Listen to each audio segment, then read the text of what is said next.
कार्य विभाग के मंत्री श्री सुरेश कुमार खन्ना जी,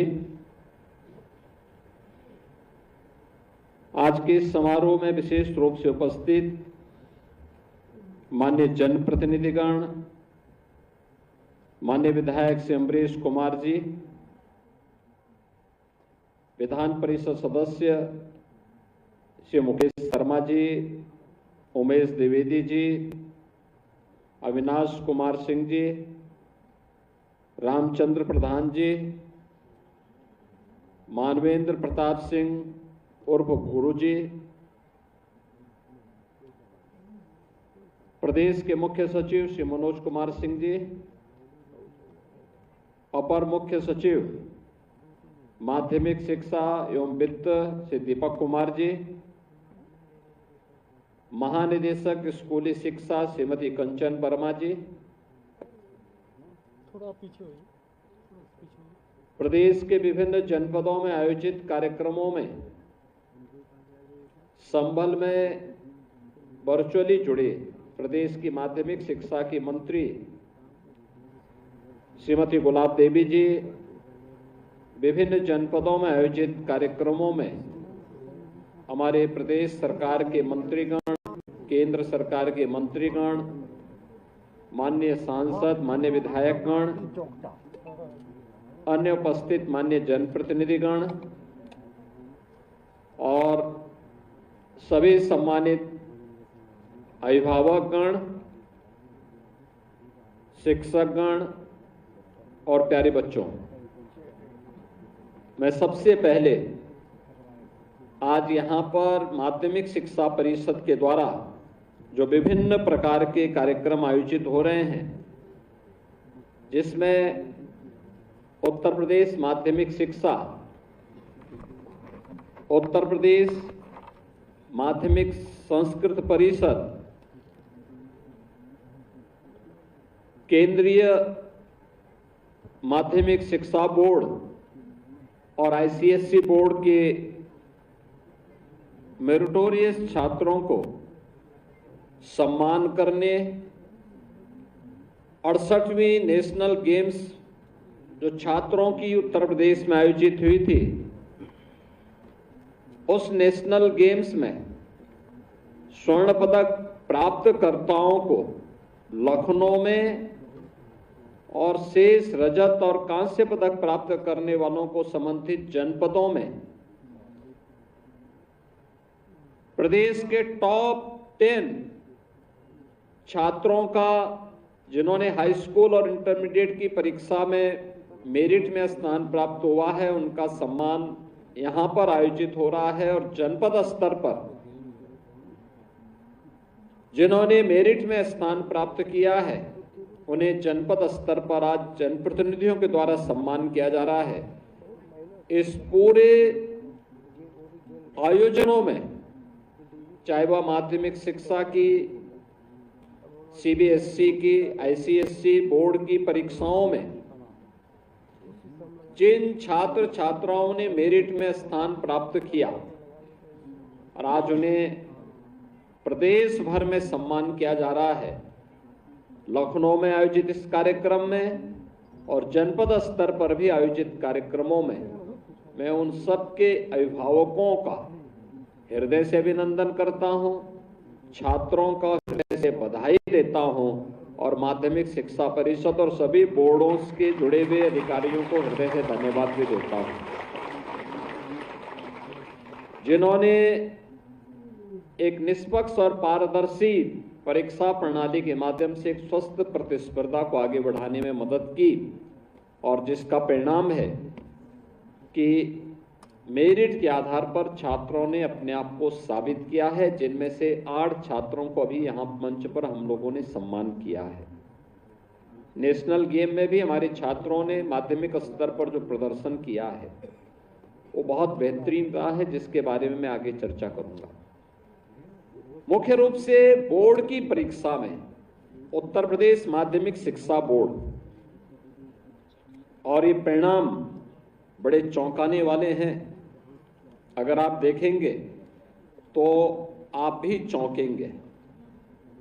खासतौर पर हाई स्कूल और इंटरमीडिएट की परीक्षा में उत्तर प्रदेश के अंदर 27,32,000 छात्र इसमें अपीयर हुए थे, जिसमें बालिकाएं 12,82,521 थी और बालक 14,49,644 थे। और इंटरमीडिएट में 27,05,009 ये बालक और बालिकाएं अपीयर हुई थी, जिनमें बालिकाओं की संख्या 12,46,306 और बालकों का 14,58,000 है।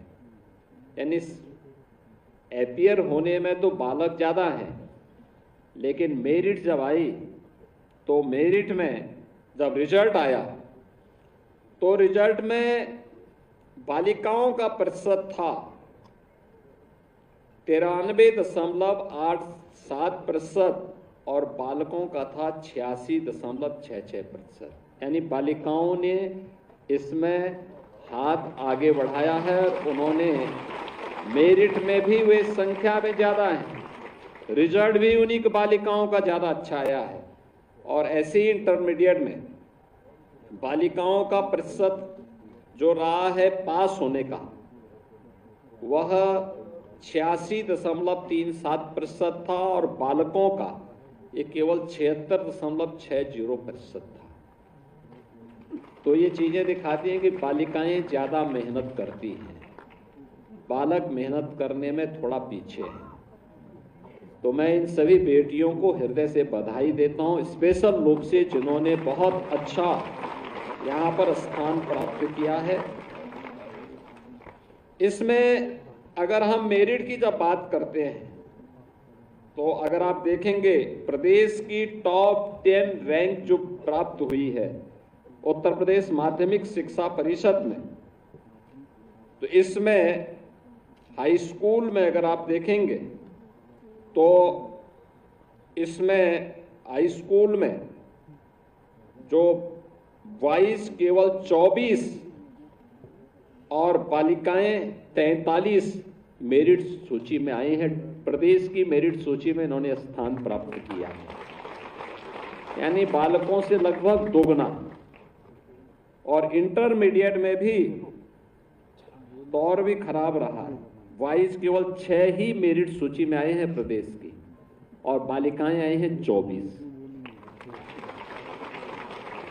तो मैं इन सभी का हृदय से अभिनंदन करता हूं और इन बेटियों को खासतौर पर जिन्होंने अच्छा प्रदर्शन किया है उन सब के प्रति मैं अपनी शुभकामनाएं भी देता हूं। नेशनल गेम में भी हमारे यहाँ के छात्रों ने इस बार जो माध्यमिक शिक्षा के नेशनल गेम्स उत्तर प्रदेश में हुए थे और देश के अलग अलग भागों में भी हुए थे, इसमें से 3 गेम उत्तर प्रदेश में हुए थे। उत्तर प्रदेश के हमारे युवा प्रतिभा ने प्रधानमंत्री जी के खेलो इंडिया खेलो और फिट इंडिया मूवमेंट से प्रेरित होकर के उत्तर प्रदेश के नौजवानों ने खासतौर पर हमारे माध्यमिक शिक्षा से जुड़े हुए नौजवानों ने बहुत अच्छा प्रदर्शन किया है। और प्रदर्शन के रूप में अगर आप देखेंगे तो ये बेहतरीन प्रदर्शन इस बात का गवाह है कि खिलाड़ी और भी अच्छा प्रदर्शन कर सकते थे। जैसे 68वीं राष्ट्रीय विद्यालय खेल प्रतियोगिता में उत्तर प्रदेश के 363 खिलाड़ी छात्र छात्राओं ने इसमें भाग लिया था और इसमें 363 खिलाड़ियों में 179 पदक इन्होंने प्राप्त किए हैं, जिनमें 51 स्वर्ण पदक, 46 रजत पदक और 82 कांस्य पदक हैं। ये नेशनल गेम्स में स्थान प्राप्त करने वाले माध्यमिक शिक्षा परिषद से जुड़े हुए विभिन्न विद्यालयों के छात्र छात्राओं को भी मैं हृदय से बधाई देता हूं, अपनी शुभकामनाएं देता हूं। मेरिट सूची में जिन छात्र छात्राओं ने स्थान अभी प्राप्त किया है हमारे वित्त मंत्री जी अभी उसके बारे में यहाँ पे उल्लेख कर रहे थे, और माध्यमिक शिक्षा की हमारी मंत्री गुलाब देवी जी एक एक्सीडेंट की शिकार हो गई थी, जिसके कारण वह संबल से बाहर निकल नहीं पा रही है, तो इसलिए वे वर्चुअली जुड़ी थी। उनका आशीर्वाद आपको वर्चुअली प्राप्त हुआ। लेकिन जिन छात्रों ने यहाँ पे मेरिट, प्रदेश की मेरिट में स्थान प्राप्त किया है, उन्हें 1 लाख रुपए नगद, एक टैबलेट, एक प्रशस्ति पत्र और मेडल उन्हें यहाँ पे अभी प्रदान किया गया है। 1 लाख रुपए, इस 1 लाख रुपए की कीमत समझिए। खन्ना जी से सब कुछ करा सकते हैं, लेकिन पैसा उनसे निकालना बहुत कठिन है, और इसीलिए उन्होंने सब बारे में चर्चा की, पैसे के बारे में चर्चा नहीं की। उनकी पैसे से संबंधित कविता को कभी आप सुनेंगे तो आपको पैसे के महत्व की जानकारी होगी। और जनपद स्तर पर जिन बच्चों को आज हमारे जनप्रतिनिधिगण सम्मानित कर रहे हैं, ये जिले की मेरिट में जो बच्चे आए हैं, उन बच्चों को 21,000 रुपये धनराशि, एक टैबलेट, प्रशस्ति पत्र और मेडल उन्हें जनपद स्तर पर प्रदान किए जा रहे हैं। ऐसे ही प्रदेश के अंदर जिन खिलाड़ियों ने नेशनल गेम्स में स्थान प्राप्त किया था, उन खिलाड़ियों को भी सम्मान देने का एक कार्यक्रम आज यहां पे किया गया है, जिसमें स्वर्ण पदक प्राप्त करने वाले खिलाड़ी को 75,000 रुपये, रजत पदक प्राप्त करने वाले खिलाड़ी को 50,000 रुपये और कांस्य पदक प्राप्त करने वाले खिलाड़ी को 30,000 रुपये हम प्रदेश सरकार की तरफ से अलग से उन्हें प्रदान कर रहे हैं। ये प्रोत्साहन है राज्य सरकार के द्वारा, और इसके लिए खन्ना जी को धन्यवाद दीजिए कि उनके जेब से पैसा किसी प्रकार से हम लोग निकाल पाए। टीम गेम्स में, जो टीम गेम्स थी, उसमें जिन छात्रों ने स्थान प्राप्त किया था, उन्हें स्वर्ण पदक पर 35,000 रुपये, रजत पदक पर 25,000 रुपये और कांस्य पदक पर 15,000 रुपये की ये राशि प्रोत्साहन स्वरूप उन्हें प्रदान करने का कार्य किया जा रहा है। इसमें भी हमारे छात्र छात्राओं ने अच्छा प्रदर्शन किया था, जिसमें स्वर्ण पदक प्राप्त करने वाले 51 जो छात्र हैं, इसमें जीतने वाले कुल हमारे 87 खिलाड़ी हैं, जो एकल गेम में और टीम गेम्स में जिन्होंने सामूहिक रूप से भाग लिया, और 51 स्वर्ण पदक उत्तर प्रदेश को इन्होंने उपलब्ध करवाया है।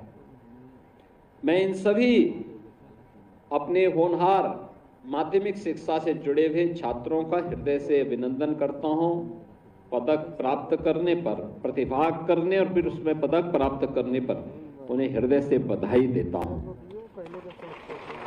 आज यहां पर अनेक कार्यक्रम हो रहे हैं, खासतौर पर उत्तर प्रदेश माध्यमिक शिक्षा परिषद और माध्यमिक संस्कृत शिक्षा निदेशालय के नए भवन की आधारशिला भी रखी गई है। आप सोचिए, 2001 में माध्यमिक शिक्षा संस्कृत परिषद का गठन हुआ था। पिछले 24 वर्षों में इसके पास अपना भवन नहीं था। आज एक नए भव्य भवन की आधारशिला रखी जा रही है, और इस पर 42 करोड़ 42 लाख 20,000 रुपये खर्च होंगे। एक भव्य भवन बनाया जा रहा है, जिसमें संस्कृत शिक्षा परिषद और संस्कृत माध्यमिक संस्कृत शिक्षा निदेशालय का गठन होगा। इसमें उनकी भव्य लाइब्रेरी भी होगी। संस्कृत के यहाँ पर संस्कृत से जुड़े हुए रोचक जानकारियां मिलेंगी, लाइब्रेरी भी होगी, और भी अन्य तमाम प्रकार से प्रशिक्षण की सुविधा वहां पर हम लोग संभाषण आदि के कार्यक्रम को भी करेंगे। लखनऊ में जगत नारायण रोड पर जो राजकीय बालिका इंटरमीडिएट कॉलेज है, काफी पुराना कॉलेज है, भवन जर्जर है, तो प्रोजेक्ट अलंकार के अंतर्गत हम लोगों ने गवर्नमेंट इंटर कॉलेजेस को उसी क्रम में आज हम इस भवन के लिए भी, इस नया भवन यहाँ पे बनना है, 40,92,80,000 करोड़ रुपए स्वीकृत किए गए हैं। उसका भी शिलान्यास आज यहाँ पर हुआ है। मैं इस पूरे विद्यालय को भी हृदय से बधाई देता हूँ। एक भव्य भवन बनेगा। ऐसे ही राजकीय बालिका इंटर कॉलेज मलिहाबाद, इसके लिए भी, इसके नवीन भवन के लिए 10,36,00,000 रुपए इन्हें यहाँ पर उपलब्ध करवाए जा रहे हैं। तो संस्कृत के दो विद्यालय जिन बहुत पुराने जर्जर भवन थे, एक चंदौली में और एक भदोई में, श्री काशीराज राजकीय संस्कृत माध्यमिक विद्यालय चकिया, ये इसमें 100 बेडेड छात्रावास के साथ, क्योंकि संस्कृत में अगर छात्रावास की व्यवस्था नहीं है तो उन बच्चों के लिए कठिनाई हो जाती है। पारिवारिक स्थिति ऐसी नहीं होती है कि वे किराए पे रह सके, तो छात्रावास ही नहीं बल्कि उनके लिए लॉजिंग और फूडिंग दोनों व्यवस्था होनी चाहिए, जिससे वे अच्छा अध्ययन कर सके। और वहाँ पे शिक्षक देने के साथ साथ तो एक काशीराज राजकीय संस्कृत माध्यमिक विद्यालय चकिया चंदौली के लिए छात्रावास समेत नवीन भवन के निर्माण के लिए हम लोग आज यहाँ पे 10,31,00,000 रुपए इसके लिए स्वीकृत करके उसका शिलान्यास कर रहे हैं। और काशीराज राजकीय संस्कृत महाविद्यालय ज्ञानपुर भदोई के लिए, इसके लिए भी 9,65,60,000 रुपए, इसमें भी 100 बेडेड का एक छात्रावास और नवीन भवन का निर्माण यहाँ पे होना है। संस्कृत के उन्नयन और उत्थान के लिए सरकार के द्वारा अपनी ऋषि संस्कृति के प्रति कृतज्ञता ज्ञापित करने का एक प्रयास है। हम लोगों ने पिछली बार ये व्यवस्था की थी कि संस्कृत के अध्ययन करने वाले बच्चों के लिए पूर्वा से लेके यानी 6ठी क्लास से लेकर के और आचार्य तक और पीएचडी तक की शिक्षा जो भी अर्जित कर रहे हैं, इसमें शोध कर रहे हैं, उनके लिए प्रत्येक छात्र छात्रा के लिए हमने स्कॉलरशिप अनिवार्य की थी कि उनको हम अनिवार्य रूप से उनको छात्रवृत्ति देंगे, जिससे वे संस्कृत के प्रति जागरूकता उनमें आ सके। संस्कृत की मान्यता उन्हीं संस्थानों को हम दे रहे हैं जो बच्चों के रहने की व्यवस्था दे सके और उनके खाने की व्यवस्था भी कर सके, क्योंकि आत्मा है और यह भारतीय संस्कृति की आधारशिला है। और इस दिशा से सरकार ने जो प्रयास प्रारंभ किए हैं, प्रोजेक्ट अलंकार में दूसरा अभियान है हमारा, जो निजी प्रबंधन के द्वारा संचालित सरकार के सहायता प्राप्त संस्थाओं का है। इसमें 75% पैसा सरकार दे रही है जो जर्जर भवन हो चुके हैं, और 25% धनराशि यह निजी प्रबंधन को जुटानी है। वो अपने स्रोत से दें, सांसद विधायक निधि से दें या किसी अन्य निधि से दें, जन सहयोग से वो 25% धनराशि वे इकट्ठा करेंगे और उसके लिए भी नवीन भवन के लिए हम लोग धनराशि यहाँ से उपलब्ध करवाने का काम कर रहे हैं। और इसमें भी काफी बड़ी संख्या में विद्यालयों का पुनरुद्धार हुआ है। और तीसरा है संस्कृत के जर्जर भवनों के लिए प्रदेश में सैकड़ों ऐसे भवन थे संस्कृत विद्यालयों के, जहां पर भवन जर्जर पड़ चुके थे, खंडर हो चुके थे।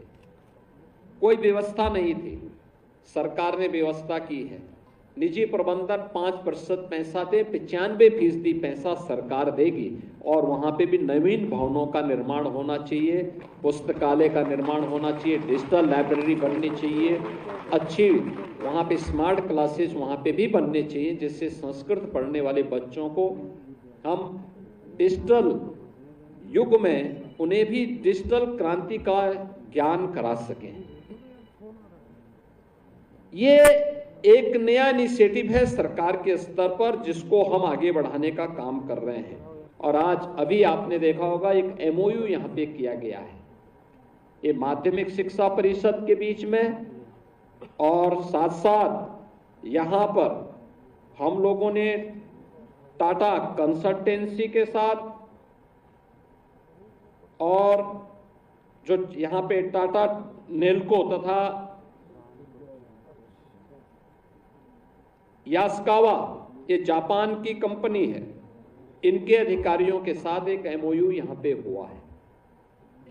इस MOU के अंतर्गत माध्यमिक शिक्षा से जुड़े हुए जो विद्यालय हैं, पहले चरण में हम गवर्नमेंट इंटर कॉलेजेस को ले रहे हैं, यहां पे आधुनिक यानी शिक्षा के साथ साथ राष्ट्रीय शिक्षा नीति के अंतर्गत जो प्रधानमंत्री मोदी जी का विजन है कि हम परंपरागत शिक्षा के साथ साथ कुछ ऐसे स्किल डेवलपमेंट के कार्यक्रम को साथ साथ सीखें कि स्केल के साथ साथ स्किल हमें देखने को मिले।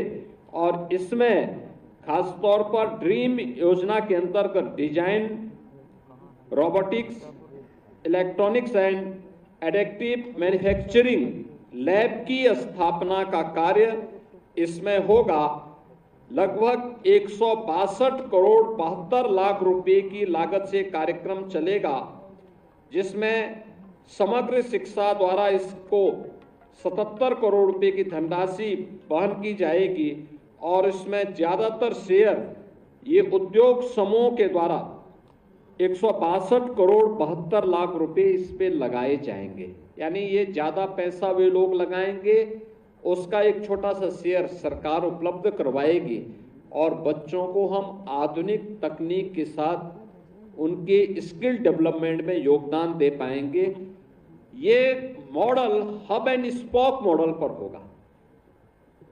हब एंड स्पोक मॉडल का मतलब एक संस्थान में एक कार्यक्रम, ये लैब स्थापित होगी, उससे 3 संस्थान जुड़ जाएंगे जो वहां से ऑनलाइन इस ट्रेनिंग को लेंगे या उनको वहां फिजिकली भी उपलब्ध कुछ इस सुविधा हम उपलब्ध करवाने का काम करेंगे। और मुझे लगता है कि मैं इसके लिए आपका टाटा नेल्को और यास्कावा के जो हमारे यहाँ पे अधिकारीगण आए हैं, इनको और माध्यमिक शिक्षा परिषद को इसके लिए मैं हृदय से धन्यवाद देता हूं कि इन्होंने उत्तर प्रदेश के नौजवानों को इस दिशा में आगे बढ़ने के लिए प्रेरणा दी है। यहाँ का नौजवान भी अपनी माध्यमिक शिक्षा स्तर पर ही उस स्तर का ज्ञान प्राप्त करेगा जो उसको बाद में तकनीकी शिक्षा के स्थलों में जानकारी भी कठिनाई से मिल पाती है। उसकी प्रारंभिक जानकारी और उसमें अपने आप ही ट्रेंड होकर के एक स्किल मैन पावर के रूप में अपने आप को स्थापित कर सकता है और वह छात्र आने वाले समय में प्रधानमंत्री मोदी जी के विकसित भारत अभियान का हिस्सा बनेगा। यह एक नया अभियान प्रारंभ किया गया है, एक नया अभिनव प्रयोग है। इस अभिनव प्रयोग के लिए भी मैं इन सभी संस्थाओं को हृदय से धन्यवाद देता हूं। पहले चरण में हमने गवर्नमेंट इंटर कॉलेजेस लिए हैं, सेकेंड फेज में इसके परिणाम को देख करके हम लोग प्रयास करेंगे कि माध्यमिक शिक्षा और स्ववित्त पोषित संस्थाओं को भी फिर हब एंड स्पोक मॉडल पर हम इसको जोड़ने का प्रयास करें। अभी हब एंड स्पोक मॉडल पे एक गवर्नमेंट इंटरमीडिएट कॉलेज को जिसमें लैब स्थापित होगी उसको 3 अन्य संस्थाओं को जोड़ना है। हमारा प्रयास होना चाहिए कि हम इसको एडेड कॉलेजेस के साथ और सेल्फ फाइनेंस कॉलेजेस के साथ भी अगर जोड़ें, क्योंकि वहां पे सोर्स ऑफ इनकम कम होगी। अगर उसको भी हम इन सुविधाओं से जोड़ने का कार्य करेंगे तो एक बेहतर रिजल्ट हम प्रदेश भर के छात्रों को दे पाएंगे, क्योंकि अकेले हमारे पास 56 से लेकर 60 लाख बच्चे इंटरमीडिएट की परीक्षा में अपीयर होते हैं। तो ये मान के चलिए कि हाई स्कूल और इंटरमीडिएट में इन छात्रों की संख्या केवल हाई स्कूल और इंटरमीडिएट में ही अगर हम छात्रों की संख्या को देखेंगे तो लगभग यह 1,20,00,000 के आसपास होती है। 1,20,00,000 छात्रों को तकनीकी उन्नयन की दृष्टि से हब एंड स्पोक मॉडल को हम इसको विस्तार देने की आवश्यकता है। इसको हम पीपीपी मोड पर भी आगे बढ़ाने का काम कर सकते हैं, अन्य संस्थाओं को भी इसमें इन्वॉल्व कर सकते हैं, जिसको हम इसको एक बेहतरीन मॉडल और प्रधानमंत्री जी के विजन को जमीनी धरातल पर उतारने में सफल हो पाएंगे। यह एक अच्छा प्रयास आज यहाँ पर इस कार्य के माध्यम से हो रहा है। मैं ड्रीम प्रोजेक्ट के लिए, ड्रीम लैब के लिए आप सभी को हृदय से बधाई देता हूं। आज यहां पर जिन छात्रों को सम्मानित किया गया है, मुझे अच्छा लगा। पिछले 8 वर्ष में हम माध्यमिक शिक्षा की और उत्तर प्रदेश की स्कूली शिक्षा की तकदीर और तस्वीर को बदलने में सफल हुए हैं। याद करिए 2017 के पहले बेसिक एजुकेशन लगभग बंदी की ओर जा रहा था। लगातार छात्र संख्या में गिरावट आ रही थी, लगातार आ रही थी। माध्यमिक शिक्षा नकल का एक अड्डा बन गई थी। लोगों ने नकल के नाम पर एक धंधा प्रारंभ कर दिया था, एक नया व्यवसाय शुरू हो गया था नकल का। उत्तर प्रदेश में निवेशक नहीं आते थे क्योंकि कानून व्यवस्था खराब थी, लेकिन हां 2 नए बिजनेस उत्तर प्रदेश के अंदर पिछली सरकारों ने खोले थे। एक नकल के नाम पर बाहर से थोक के भाव में लोगों को लाते थे, नकल के अड्डे संचालित होते थे, केवल वो फॉर्म भर लेता था, बाकी छात्रों को परीक्षा देने के लिए नहीं आना होता था, उनके नाम पे कोई और परीक्षा दे देता था, रिजल्ट आता था और फिर अपना सर्टिफिकेट भी उसके घर तक पहुंचा देते थे और पैकेज एक तय हो जाता था। ये देश के भविष्य के साथ खिलवाड़ था।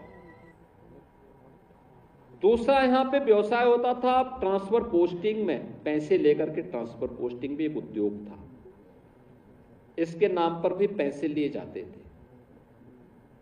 ये डबल इंजन की भारतीय जनता पार्टी की सरकार ने इस दोनों प्रकार के अनाचार को रोक करके पारदर्शी और निष्पक्ष प्रणाली को प्रदेश के अंदर अपनाया।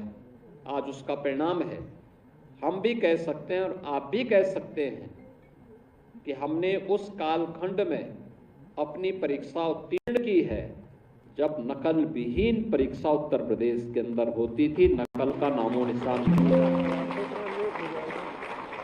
आज सेंटर वही संस्था हो सकती है जिसके पास सीसीटीवी कैमरे होंगे, बाउंड्री वॉल होगी, इंफ्रास्ट्रक्चर होगा, फर्नीचर होंगे, वहीं पर सेंटर होगा, अन्यथा सेंटर नहीं हो सकते।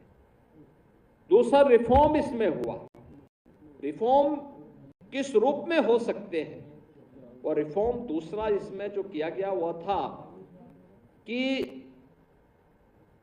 परीक्षा 2 महीने 3 महीने नहीं चलेगी।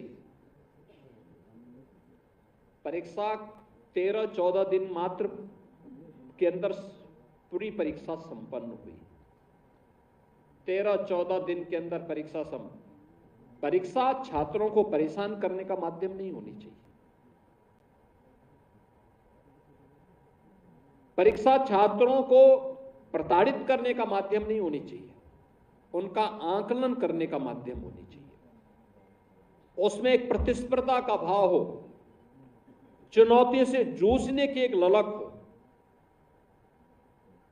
इस प्रकार का भाव होना चाहिए। और उस भाव को विकसित करने में ये कम दिनों की परीक्षा ने महत्वपूर्ण भूमिका का निर्वहन किया है। पहले पता लगता था 3 महीने परीक्षा चल रही है, 3 महीने परिणाम आने में लगते थे, 3 महीने प्रवेश करने में लगते थे और बाकी बच गए 3 महीने, तो उसमें छुट्टियां भी तो होनी है, तो बाकी 3 महीने छुट्टी, तो पठन पाठन कब होता था? ये तो मुझे लगता है कि एमएलसी उमेश द्विवेदी ही बता सकते हैं। लेकिन ये भद्दा मजाक था देश की पीढ़ियों के साथ, और यही कारण था कि हमारा नौजवान पहचान के संकट से गुजर रहा था। आप कहीं जाते थे, आप सौभाग्यशाली हैं कि ऐसे समय में आप प्रदेश के अंदर अपने कैरियर को बना रहे हैं जब पहचान का संकट नहीं था। आपसे ठीक पहले वाली पीढ़ी के सामने संकट आया था। वो कहीं जाता था, उसको इंटरव्यू की लाइन से हटा दिया जाता था, नाम सुनकर के ही बाहर कर दिया जाता था, कह दिया जाता था कि नहीं साहब, नहीं आपके लिए नहीं। और उत्तर प्रदेश की पहचान तो ऐसी बना दी गई थी कि धर्मशाला के बाद छोड़े होटल में भी लोग कमरा नहीं देते थे, किराए पे भी लोग नहीं देते थे। लेकिन आज ऐसा नहीं है। अब नया भारत का नया उत्तर प्रदेश है। ये बीमारू राज्य से भारत का ग्रोथ इंजन बन चुका है। हर एक क्षेत्र में 8 लाख से अधिक तो छात्रों को हम लोगों ने, अपने युवाओं को सरकारी नौकरी दी है पारदर्शी तरीके से। अभी 15 को, परसों 15 जून को 60,244 पुलिस कार्मिकों की नियुक्ति पत्र का कार्यक्रम प्रदेश के अंदर होने जा रहा है। केंद्रीय गृह मंत्री अमित शाह जी उस कार्यक्रम के मुख्य अतिथि के रूप में लखनऊ में ही आने वाले हैं। आप मुझे बताइए, 60,000 नौजवानों को एक साथ नियुक्ति पत्र मिलेगा और इसमें 60,000 में 12,000 से अधिक केवल बेटियां हैं। याद करिए, केवल 12,000 से अधिक बेटियां उसमें भर्ती हुई हैं। मैं जब 1947 से 2017 के बीच 70 वर्षों का आंकड़ा देखता हूं तो कुल 10,000 बेटियां भर्ती हुई थी, और यहां एक ही बार में 12,000 से अधिक बेटियां भर्ती हो गई हैं।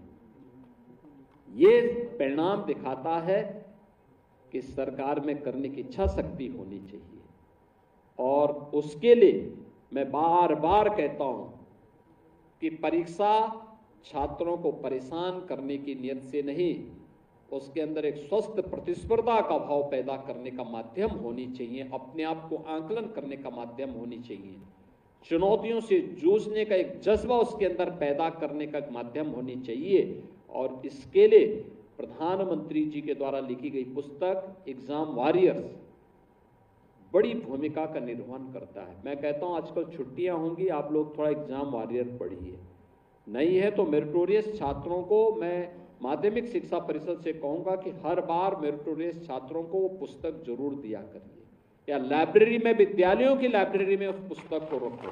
ये बच्चे पढ़े तो एग्जाम वॉरियर को, देखें तो एग्जाम वॉरियर को।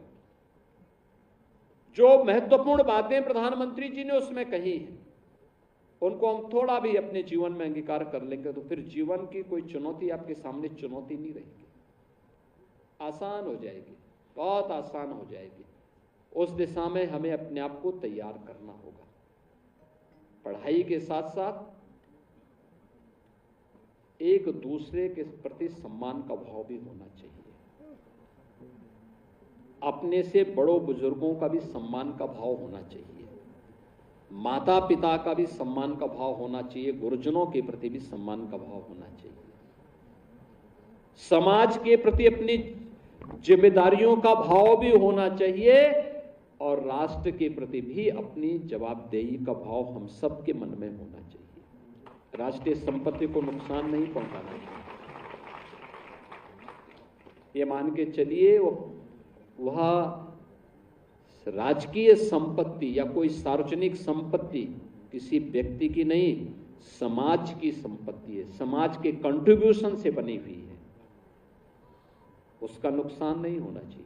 कोई नुकसान करता है तो उसको टोकिए, अगर कमजोर पड़ रहे हैं तो उसकी कंप्लेंट करिए, कि फलाने व्यक्ति ने उसका, अब तो आज तो आपके पास मोबाइल फोन आ चुका है, स्मार्टफोन है, उसका लीजिए और वायरल करिए उस व्यक्ति की जो सरकारी संपत्ति को नुकसान पहुंचाता है। बाकी उसके पोस्टर और उसकी वसूली का काम हम अपने आप करवा देंगे, क्योंकि संपत्ति बनाने में और उसको आगे बढ़ाने में मेहनत करनी पड़ती है। जब केंद्र और राज्य सरकार मिलकर के प्रयास करती है तब ये चीजें आगे बढ़ती हैं, अन्यथा उजाड़ने में समय नहीं लगता। और ये सार्वजनिक संपत्ति राष्ट्र की संपत्ति है, हम सबकी सामूहिक जवाबदेही का हिस्सा है, उस पर हमें ध्यान देना होगा। तो एक सामान्य शिक्षा को संस्कारों के साथ जोड़ना, शिक्षा को तकनीक के साथ जोड़ना, शिक्षा को स्पोर्ट्स के साथ जोड़ना, सर्वांगीण विकास का माध्यम शिक्षा होनी चाहिए। और राष्ट्रीय शिक्षा नीति इन्हीं सब बातों से प्रेरित होकर के 2020 में प्रधानमंत्री जी ने देश के अंदर लागू की थी। आज उसके बहुत अच्छे परिणाम सामने आने वाले हैं और मुझे पूरा विश्वास है कि प्रदेश स्तर पर मेरिट में स्थान बनाने वाले सभी छात्र छात्राएं, जनपद स्तर पर मेरिट में स्थान बनाने वाले सभी छात्र छात्राएं, या स्पोर्ट्स में भी और अपनी मेरिट में भी, स्कूली मेरिट में भी जिन्होंने स्थान बनाया है, उनके अभिभावकों को, उनके गुरुजनों को और उन सभी छात्र छात्राओं को मैं विशेष रूप से बधाई दूंगा, अपनी शुभकामनाएं दूंगा और विश्वास करूंगा कि उनकी ये मेरिट अनवरत इसी रूप में आगे बढ़ती रहेगी, जिससे आने वाले समय में आप प्रदेश और देश का नाम और आगे बढ़ाने में अपनी मदद कर पाएंगे। आप सबके प्रति आज के इस अवसर पर मैं अपनी बधाई देता हूं, शुभकामनाएं देता हूं। धन्यवाद। जय हिंद।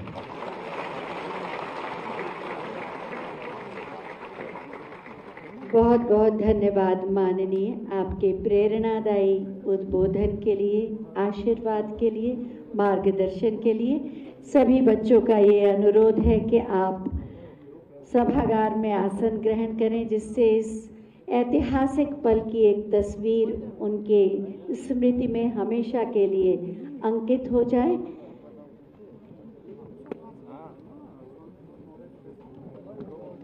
सभागार में माननीय मुख्यमंत्री महोदय आसन ग्रहण करने जा रहे हैं। मैं चाहती हूँ तालियों से आप उनका अभिवादन करें।